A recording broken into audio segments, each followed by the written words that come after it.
I collapsed at work. The world spun like a broken carousel. My knees buckled, and the last thing I remembered was the sound of my coworkers screaming. When I woke up, I wasn't in my office anymore. I was on a hospital bed, the sharp sting of disinfectant in the air and the cold for needle biting into my arm. My heart was pounding, not just from the weakness in my body, but from the reality I was about to face. The doctor stood over me, whispering something urgent into the phone. I caught fragments of his words. Severe, needs family, call immediately. Then I heard him say it. Call her parents right away. But when the door opened, only one person stepped inside. My sister, Emma. And she wasn't holding flowers. She wasn't holding comfort.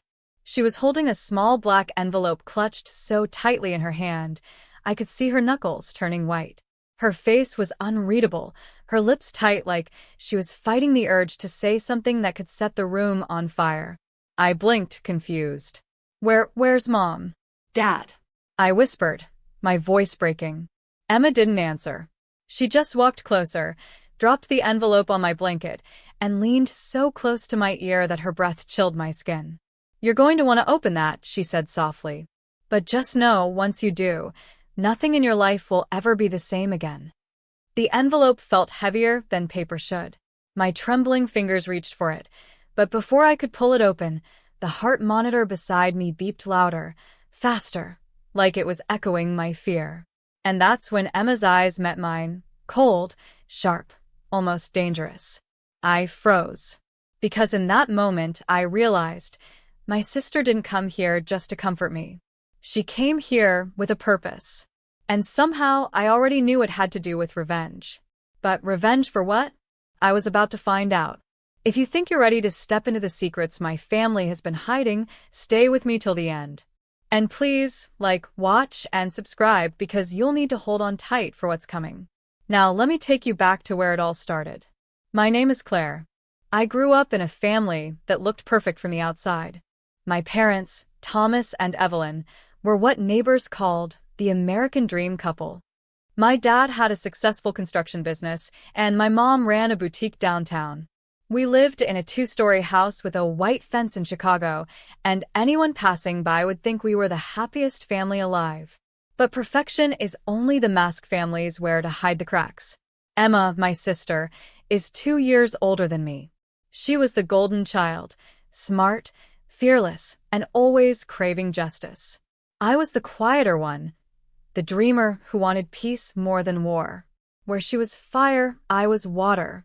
But that fire of hers, sometimes it burned too much. Growing up, Emma and I shared secrets like most sisters. But there was one secret that changed everything. It began the summer I turned 15, when I overheard a fight between my parents in the kitchen. My father's voice was loud, trembling with rage. My mother's voice cracked like she was begging him to stop. You think I don't know about her? Dad shouted. Do you think I'm stupid, Evelyn? I didn't breathe. I didn't move. I just listened. That was the first time I realized my father was cheating on my mother. And that was the first time Emma's eyes hardened in a way I couldn't recognize. Emma confronted me that night. She told me we couldn't trust him, that he'd ruin everything we had. But I was naive. I wanted to believe Dad still loved us, still loved Mom. So I kept quiet. I tried to keep the family together. Emma didn't. She started watching him, following him, collecting evidence like a detective. She became obsessed, while I buried myself in school, pretending none of it existed. But deep down, I knew. Every birthday, every family dinner, every holiday, it was just an illusion. And then came the day that shattered what little hope I had left. It was a Friday evening. I remember because I had just gotten home from my part-time job, exhausted, when Emma grabbed my arm and pulled me into her room. Her laptop was open on the desk, and on the screen was a video. My father, with another woman. Not just any woman. Our mom's closest friend. I couldn't breathe. The walls closed in, my chest tightened, and I felt like I was drowning in betrayal. Emma didn't cry. She just stared at me and said, "This is why I don't forgive. And this is why he has to pay." I thought she was exaggerating. I thought she meant we'd confront him, scream at him, maybe even leave. But Emma's definition of pay was darker. Much darker. I tried to stop her. I begged her not to let hatred consume her. But Emma only gave me that same cold stare she gave me in the hospital.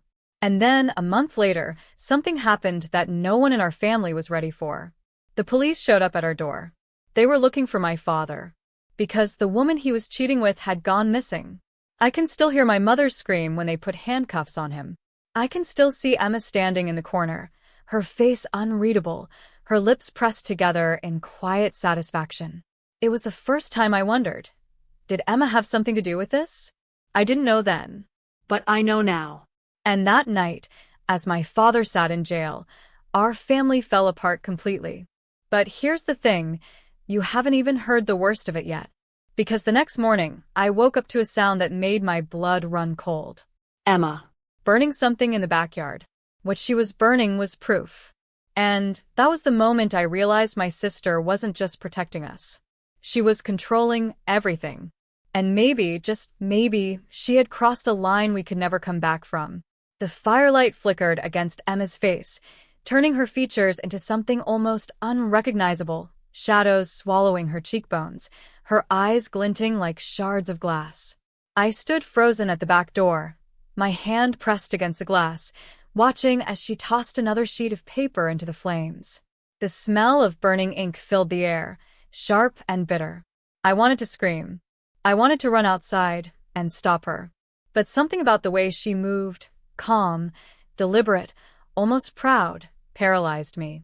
"What are you doing?" I finally whispered, stepping out into the cold night air. My voice shook. Emma didn't even flinch. She just glanced over her shoulder and smirked, like she had been expecting me. "Cleaning up," she said simply. I walked closer, my bare feet crunching against the gravel, and that's when I saw it.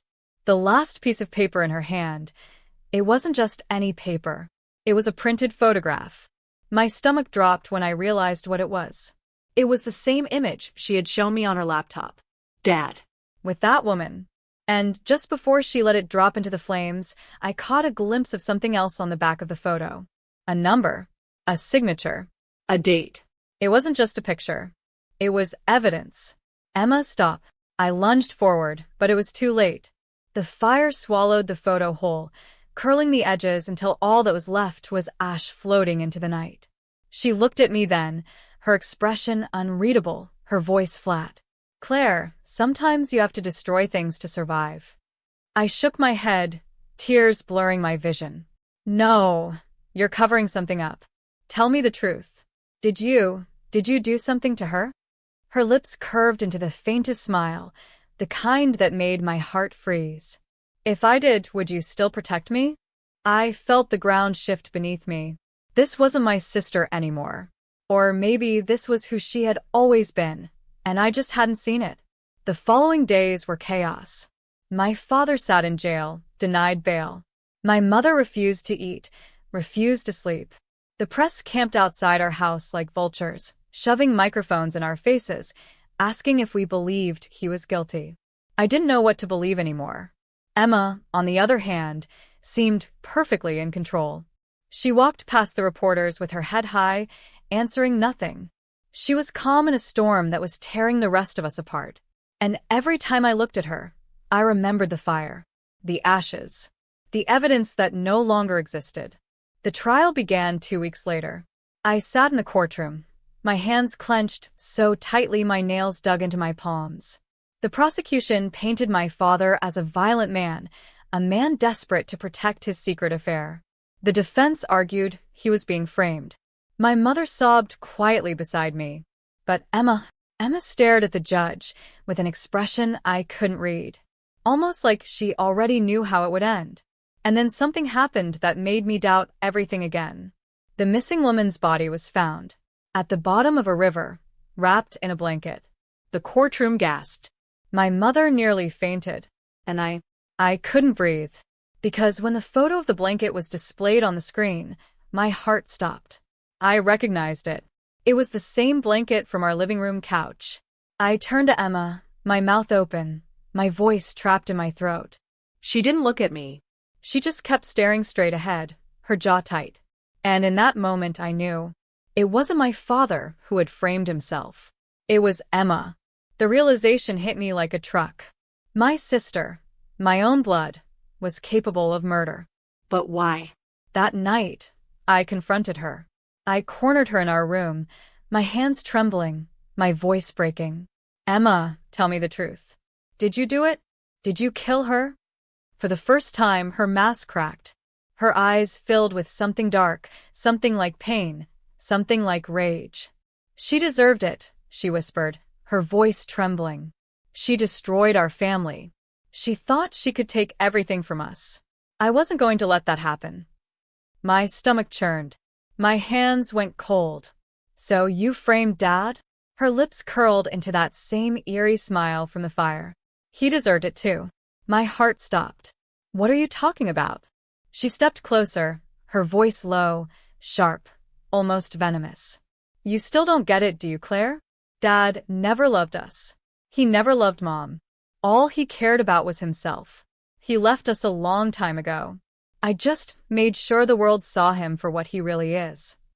I wanted to scream at her, to tell her she was insane, but the words wouldn't come.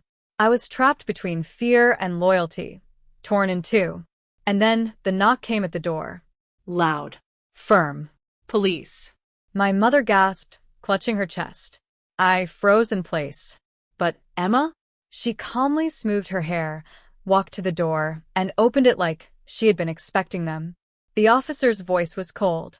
Emma Carter, you're under arrest for obstruction of justice.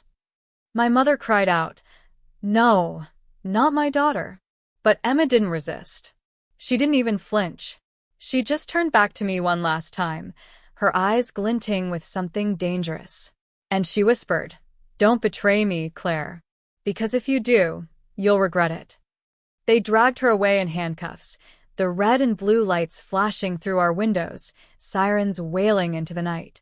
And I stood there, shaking, realizing that my life had just spiraled into something I could never escape. But what I didn't know then was that Emma had already planted something that would pull me into her revenge, whether I wanted it or not. Because the next morning, when I woke up, there was a letter on my nightstand, written in Emma's handwriting. And what it said nearly stopped my heart. The envelope was small, folded neatly, my name scrawled across the front in Emma's sharp handwriting. My stomach twisted as I stared at it, my hands shaking. I thought about burning it, just like she had burned that evidence in the backyard. But some invisible pull made me rip it open. The letter inside was short. No wasted words, no warmth. Just Emma, speaking directly into my head like she always did. Claire, if you're reading this, it means they've taken me. Don't be stupid enough to believe this ends here. There are things you don't know, things that will destroy you if you don't play your part. Don't trust Mom. Don't trust Dad. And for God's sake, don't trust the police. I've hidden something in the attic. Find it before they do. It will explain everything. Don't let me down. My breath hitched. My chest ached like someone had shoved a fist through it. The attic. I clutched the paper until it nearly tore in my hand. Every bone in my body screamed at me to stay away, to pretend the letter never existed. But Emma knew me. She knew curiosity would eat me alive. And maybe, just maybe, she was right. If I didn't find whatever she had hidden, someone else would. That night, after my mother finally cried herself to sleep on the couch, I grabbed the attic ladder and climbed up into the dark, dusty space. My heart pounded as I pulled the chain for the single hanging bulb, shadows dancing across the walls. At first, I saw nothing but old boxes, Christmas decorations, photo albums, broken furniture. But then I noticed it. A wooden chest, shoved into the farthest corner, covered in dust like no one had touched it in years. My hands trembled as I dragged it out. The lock on it had already been broken. Inside was a nightmare. There were photographs. Dozens of them. My father, in places he shouldn't have been. My father, with women who weren't my mother. Receipts. Hotel room keys. Letters written in his handwriting but never sent. And then worse. A small silver knife, its blade still faintly stained with something dark. My breath caught in my throat. Was it blood? I stumbled back, my mind spinning. Had Emma kept this here to frame him? Or had she kept it because she used it? My legs shook so badly, I nearly fell as I grabbed one of the photographs. That's when I noticed something chilling. The missing woman, the one found in the river, was in the photo, with my father, smiling. Alive. My knees buckled. The air in the attic was too thick, too heavy. I dropped the picture back into the chest and shoved it closed, my hands covered in dust and fear. That's when I heard it. The creak of footsteps. Not my mother's. Too heavy. Too deliberate. Claire, a man's voice called from below. The sound of it made my blood run cold. It was my father, the one who was supposed to be in jail. My hands flew to my mouth to stop the scream. My heart raced so loud I swore he could hear it. "I know you're up there," he said, his tone calm, too calm. "Come down. We need to talk." I stayed frozen, my back pressed against the wall, my eyes darting toward the chest. Did he know I'd found it? Did he know Emma had left me the letter? The attic ladder creaked as he started climbing up. My hands fumbled desperately for something, anything to defend myself with. My fingers closed around the knife from the chest, the cold metal searing my skin. And in that moment, I had a terrifying thought. What if Emma hadn't framed him at all? What if he really was guilty? The ladder creaked again. His head was almost through the attic opening. I raised the knife with trembling hands, my breath coming in sharp, shallow gasps. And then, his face appeared through the opening. Sweaty. Wild-eyed. Desperate. Not like the father I remembered. Like a man with nothing left to lose. "Claire," he whispered, his eyes locking on the knife in my hand. "Put that down before you do something you'll regret." The words made my blood run cold. Because it wasn't me he was warning. It was him. He lunged. And in that split second, my hand moved on instinct. The knife slashed through the air, the attic echoing with a sound I'll never forget, the guttural cry of my own father. Blood hit the wooden boards, and I realized I had just crossed a line I could never step back from. The attic was spinning. My ears rang. My father's cry still echoed in my head as I stared at him, his body slumped halfway through the attic opening. Blood seeped from his shoulder, dripping onto the floorboards, bright against the dust. My hands trembled, the knife slick and heavy now. I hadn't meant to do it. God, I hadn't meant to do it. He groaned, clutching his wound, his teeth gritted. "Claire, what have you done?" The words cut me deeper than any blade could. I dropped the knife, my knees buckling. I didn't know. You scared me. You came at me." His eyes burned into mine, not with anger, but with something worse, disappointment. "You don't understand. You think Emma's protecting you, but she's not. She's setting you up." The air thickened, my chest tightening. "What are you talking about?" He tried to pull himself up into the attic, but his body gave out, and he collapsed backward onto the hallway floor. I scrambled down the ladder, my heart pounding like it was trying to rip through my ribs. My father lay there, pale, sweating, his shirt soaked in crimson. He grabbed my wrist with surprising strength, pulling me closer until his breath hit my face. "She killed her," he whispered. His voice cracked, raw with desperation. "It wasn't me. It was Emma. She wanted me gone, so she could control everything. Don't let her win, Claire. Don't." His words broke off into a cough that rattled in his chest. Tears blurred my vision. I wanted to believe him, I really did. But the chest upstairs, the photos, the knife, everything screamed that he was guilty. And Emma had warned me not to trust him. My world was tearing in half, and I was stuck in the middle. Before I could respond, headlights cut across the windows. A car pulling into the driveway. My heart stopped. The police. If they found my father here, bleeding, with me holding the knife, what would they think? My breath came in sharp, panicked gasps. My father grabbed my arm again, his voice urgent. "Claire, listen to me. If they take me now, I'll never get the chance to prove my innocence. You have to help me. Please." The sound of doors slamming shut outside jolted me back to reality. Footsteps. Voices. They were seconds away from knocking. I looked at my father, broken, desperate, begging. And then I looked at the knife on the floor, gleaming with fresh blood. I had to make a choice. My mother stirred on the couch, waking to the noise. She stumbled into the hallway, saw my father on the floor, and screamed so loudly the whole neighborhood must have heard. The knock came at the door. Firm. Commanding. Chicago PD. Open up. I froze. My throat closed. My father's eyes widened, pleading. Claire, he whispered. Don't betray me too. The pounding at the door grew louder. My mother was sobbing uncontrollably, her hands pressed against her mouth. I knew whatever choice I made in that moment would change my life forever. And then, before I could move, before I could think, the front door burst open. Police officers swarmed inside, guns drawn. I screamed, stumbling backward as two of them tackled my father, pinning him to the floor despite his wound. Blood smeared across the tiles as they yanked his arms behind his back, slapping cold metal cuffs onto his wrists. Thomas Carter, you are under arrest for the murder of Margaret Hill, one officer barked.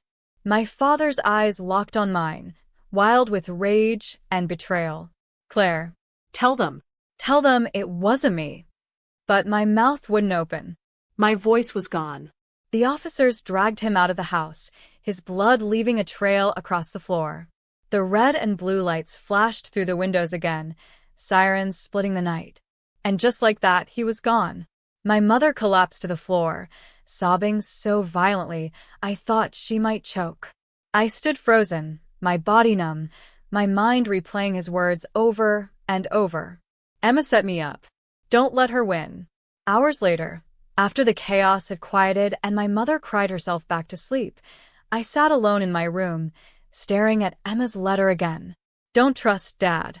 Her warning echoed against his desperate plea. Don't let her win. Which one of them was lying? Which one of them was telling the truth? I didn't know anymore. All I knew was that both of them were pulling me into a game I never wanted to play. But the game had started, and there was no way out. The next morning, I woke up to a news alert buzzing on my phone. Breaking, Thomas Carter faces new evidence in murder case. Court hearing set for Monday. New evidence? My hands trembled as I clicked the article. And when I saw the photo attached, my blood ran cold. Because it wasn't just evidence against him. It was evidence that pointed directly at me. The photo on the screen nearly stopped my heart. It was a blurry image, grainy, like it had been taken from a hidden camera or security footage. But the scene was unmistakable. Me, in the attic, holding the knife. My hands trembling, my face pale, the blade gleaming under the single dangling bulb. The headline burned into my eyes. Daughter may have played role in cover-up. Authorities investigating. I dropped my phone like it was on fire. My pulse thrashed against my neck, panic clawing at my throat. How? How did they get that photo? Who was watching me? And then I knew. Emma. It had to be her.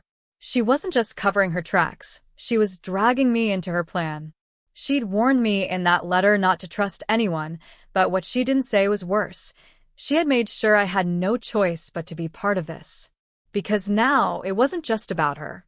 It was about me. The sound of my mother's weak footsteps pulled me back to reality. She shuffled into the kitchen, her face hollow, her eyes swollen from crying. She looked 10 years older than she did just 2 weeks ago. Claire, she whispered, her voice brittle. What have you done? Tears blurred my eyes. Mom, it's not what it looks like. I didn't hurt Dad, I swear. He came at me. I was scared. Her lips trembled, but she didn't speak. She just turned away, her silence cutting deeper than any words could. That was when I realized I wasn't just losing my father. I was losing my mother too.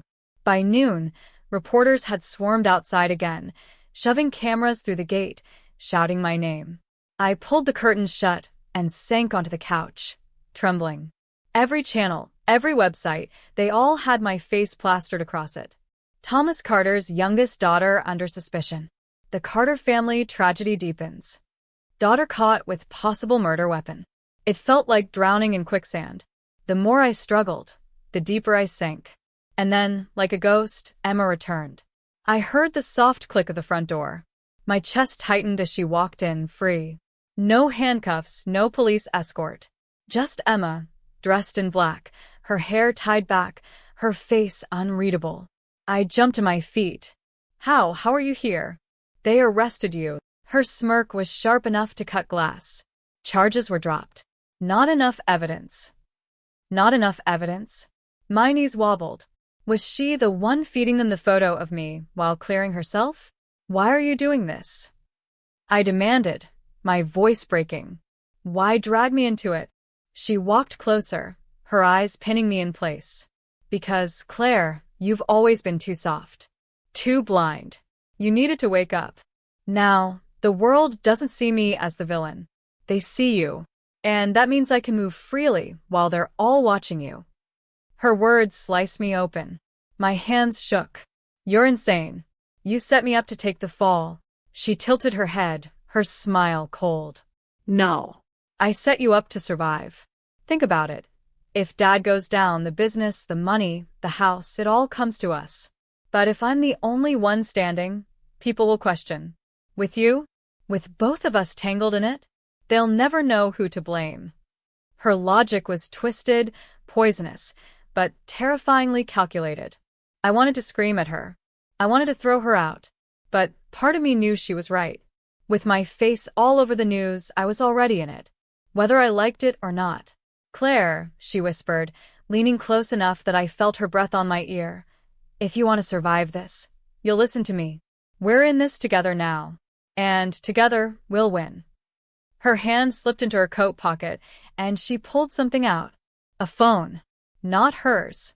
She placed it in my hand. My stomach flipped when I saw the lock screen. It was the missing woman's phone. How do you have this? I stammered, nearly dropping it. Emma's eyes glittered. Let's just say I found it before the cops did. And what's inside is going to bury Dad for good. I shook my head, panic rushing through me. No. No, Emma. I don't want any part of this. If you keep pushing, they're going to lock us both up. Her expression darkened, her voice low, deadly. Then you better decide, Claire. Do you want to fight beside me, or die alone in a cell while everyone believes you killed her? My chest tightened, my heart thundering like a war drum. Because in that moment, I realized Emma wasn't just pulling me into her revenge. She was chaining me to it. And before I could even answer, there was another knock at the door. This time, not the police. When I opened it, standing there was a man in a dark suit, his eyes sharp, his voice calm but dangerous. Claire Carter, he asked, holding up a badge. FBI. We need to talk. The man's badge glinted under the porch light. FBI's Special Agent Carter Wells. His jaw was sharp, his eyes a piercing gray that seemed to cut straight through me. Behind him, a black SUV idled at the curb. The sight of it made my stomach twist into knots. Emma's hand tightened on my shoulder, almost possessively. What's this about? She asked, her tone sharp, like she already owned the conversation. The agent's gaze flicked to her, then back to me. We'd like to ask Claire a few questions. Alone. My mouth went dry. My knees wobbled. I felt like a mouse cornered by a hawk. Emma, of course, didn't flinch. She leaned in close to me, whispering so only I could hear. Don't say a word. Not unless I tell you to. Remember, they're not here to help you. They're here to bury you. Her grip on my shoulder tightened, and then she let go, giving me a smile so cold it made my skin crawl. Go ahead, Claire. Cooperate. I followed the agent to the SUV, my legs moving like they weren't mine. The car door slammed behind me, locking me in. The inside smelled like leather and something faintly metallic. He slid into the seat across from me, flipping open a file. My face stared back at me from the first page, me in the attic, knife in hand, fear frozen in my eyes. Do you know why I'm here? He asked, his voice calm, almost too calm. I swallowed hard. Because of a photo. He nodded once. That's part of it. But it's bigger than that. You see, your father's case is messy. Too many contradictions. Too much that doesn't add up. The police are convinced he killed Margaret Hill. But we're not so sure. My pulse quickened. You don't think he did it? Agent Wells leaned forward, his eyes locking onto mine. We think someone else did. And all signs point to your sister. My breath caught in my throat. My body went cold. Emma. He slid another photo across the seat. My heart nearly stopped when I saw it. Emma, standing near the river where Margaret's body had been found. The timestamp showed it was the night she disappeared. You recognize her? He asked. I forced myself to nod, my voice shaking. That's my sister. He didn't blink. Claire, listen to me. Emma's dangerous. We've been watching her for months. She's smart, calculated, and she knows how to cover her tracks. But she's sloppy when it comes to you. That's why you're still alive. She needs you. She's using you. His words cut through me like knives. Because deep down I already knew. Still, a part of me clung to denial. But she's my sister. She wouldn't. She would, he said firmly. And she has. That photo of you with the knife? It didn't come from us. It didn't come from the police. It came from her. She's building a story where you'll take the fall. And when it's over, she'll walk away clean. Tears burned my eyes. My voice cracked. So, what do you want from me? He slid a small black device across the seat. A recorder. We want you to help us bring her down. Wear this. Get her to talk. Get her to admit what she did to Margaret. To your father. To you. We'll protect you, Claire. But without your help, we can't stop her. My hands shook as I stared at the recorder. It felt like holding a death sentence. If Emma found out, she'd kill me. But if I didn't, she'd still destroy me. I closed my eyes, my chest heaving. Emma's words echoed in my head. If you betray me, you'll regret it. And now the FBI was asking me to do exactly that. I opened my eyes, my voice barely above a whisper. If I do this, what happens to me? Agent Wells studied me, his face unreadable. If you help us, you'll walk free. But if you don't, when she finally makes her move, you'll be the one in prison. The car door opened suddenly, the blast of night air jolting me back to reality. Emma stood there, her smile sharp, her eyes glinting like she already knew everything. Ready to come back inside, little sister? She asked sweetly. I tucked the recorder into my pocket before she could see, my heart pounding so loud I thought it might give me away. As I stepped out of the SUV, Agent Wells's voice followed me, low and firm. Don't let her see through you, Claire. Your life depends on it. Emma's arm slid around my shoulders as she led me back toward the house, her grip tight, suffocating. And in that moment, I realized I was walking straight into a cage with the lion still inside. But this time, I wasn't just prey. I was bait. The recorder felt like it weighed 100 pounds in my pocket. Every step back into the house with Emma's arm looped through mine felt like I was dragging a chain tied to my own execution. Her smile was fixed, but her eyes, those sharp, predatory eyes, kept flicking to me as though she could hear every thought clattering inside my skull. You've been quiet, she said softly, almost sing-song, as we reached the kitchen. She poured herself a glass of wine, the liquid glugging out like blood. Agent Wells didn't scare you, did he? I froze. My throat clenched. What do you mean? She smirked, swirling the glass. Oh, Claire, you think I don't know? Men like him always think they can save someone. They're so easy to predict. I bet he told you I was dangerous, didn't he? Her tone was light, but her gaze was heavy, deadly. I forced a nervous laugh. He didn't say much. Just questions. Emma leaned in close, her perfume thick, suffocating. Good girl. Because if you repeated even one of his lies, I'd be so disappointed. Her words slithered under my skin. Don't let her see through you, Claire. Your life depends on it, Wells's voice echoed in my head. I knew what I had to do. Slowly, carefully, I slid my hand into my pocket, pressing the recorder's button with the smallest motion I could manage. A soft click vibrated against my palm, nearly deafening in my ears. It was live. Emma sat across from me, sipping her wine, studying me. You know what bothers me? She said, tilting her head. Everyone thought Margaret was perfect. Sweet little Margaret. But she wasn't. She was a liar. A hypocrite. She had to go. My heart stopped. Did she just say it? My fingers trembled around the recorder, praying it picked up every word. I kept my face blank, afraid any reaction would tip her off. "Why do you say that?" I asked, my voice barely steady. Emma's smile widened, her teeth catching the kitchen light. "Because she deserved it." And Daddy? He was too weak to fix things. So I had to. I wanted to scream, to run, to throw the recorder in her face and tell her the world would finally know. But I didn't. I sat there, pretending to sip water, while my chest burned with every ragged breath. Emma leaned forward, her voice dropping. "The funny part is no one would ever believe sweet, quiet Claire could stand up to me. That's why you're perfect, you know. You'll always take the fall if I need you to, just like you almost did with that knife photo." Her words stabbed me deeper than any blade could. The recorder was still running, capturing every poisonous confession. I had to keep her talking. "What about Dad?" I asked, forcing myself to sound casual. "You let him rot in prison." Her expression flickered, just for a second. Then she chuckled, low and dark. "He should thank me. Prison's better than what I had planned for him." My blood turned to ice.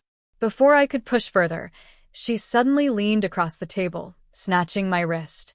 Her nails dug into my skin as her eyes narrowed. "What's in your pocket, Claire?" My stomach plummeted. The recorder.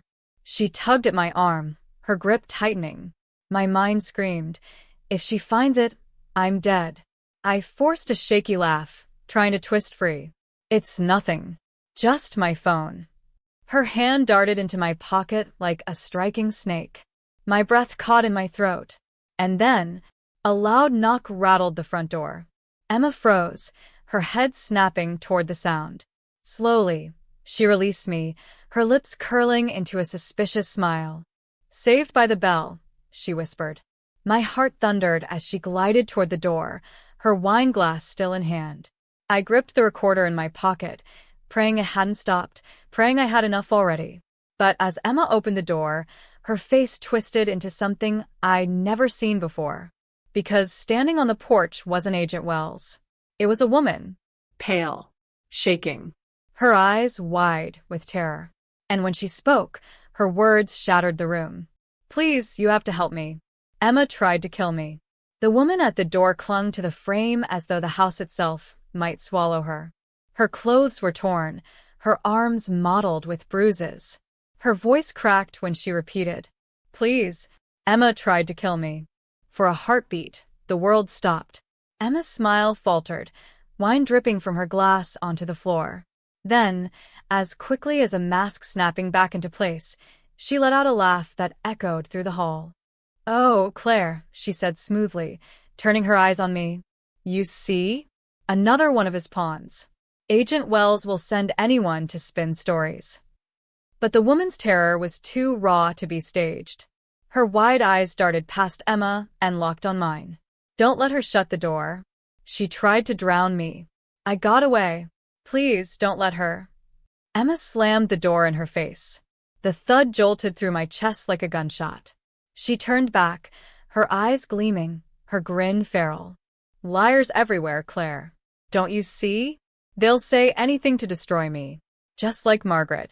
My fingers squeezed the recorder in my pocket. It was still running. Every word, every slip of her tongue, captured. But Emma was spiraling. Her voice grew sharp, frantic. "You don't understand what it's like to be me. Dad was weak, Margaret was rotten, and now everyone is against me. But you," she lunged forward, clutching my shoulders so hard it hurt. "You can still be on my side. You will be." Her grip shook me, rattling my bones. The smell of wine on her breath made my stomach churn. And in that moment I saw it. She wasn't just cruel. She was broken, dangerous, her world stitched together by delusions only she could see. I forced myself to nod, to steady my voice. "Okay, Emma. I'm on your side." The tension in her body eased. A flicker of relief softened her eyes. And that's when the pounding returned, this time louder, commanding. "FBI, open the door." Emma's head snapped toward the sound, her face twisting. She hissed, "You called them, didn't you?" Before I could respond, she bolted toward the back door. My heart leapt into my throat. If she escaped, everything, every risk, every bruise, every sleepless night, would mean nothing. I yanked the recorder from my pocket. She confessed. I screamed toward the front door. I have it. She confessed. The door burst open, Agent Wells storming in with 2 officers. Emma froze mid-step, caught between fight and flight. For the first time, real fear cracked her expression. Wells's voice cut like steel. Emma, it's over. We have everything we need. Emma's eyes darted wildly, from me, to Wells, to the woman still trembling outside. Her chest heaved, her hands shaking. Then she let out a strangled laugh, almost a sob. You all think you've won. But without me, Claire is nothing. She always was. The officers closed in. Emma didn't resist when they cuffed her. Her head hung low, her voice muttering words I couldn't catch. For the first time, she looked small. When the door shut behind them, silence flooded the house. My knees gave out, and I sank to the floor, the recorder clutched in my trembling hand. Wells crouched beside me, his voice gentler now. You did it, Claire. You're safe. Safe. The word felt foreign, fragile. In the days that followed, the truth unraveled in court. The woman at the door was a former roommate Emma had terrorized. Emma's confessions, recorded in my shaky hands, sealed her fate. My father was exonerated. But at night, when I lay in my bed, the echoes of Emma's voice haunted me. You'll always take the fall if I need you to. I knew she was gone. Locked away. Yet a part of me feared her shadow would always linger, whispering, waiting. Still, for the first time in years, the house felt lighter. The walls no longer pressed in. I wasn't Emma's pawn anymore. I was free.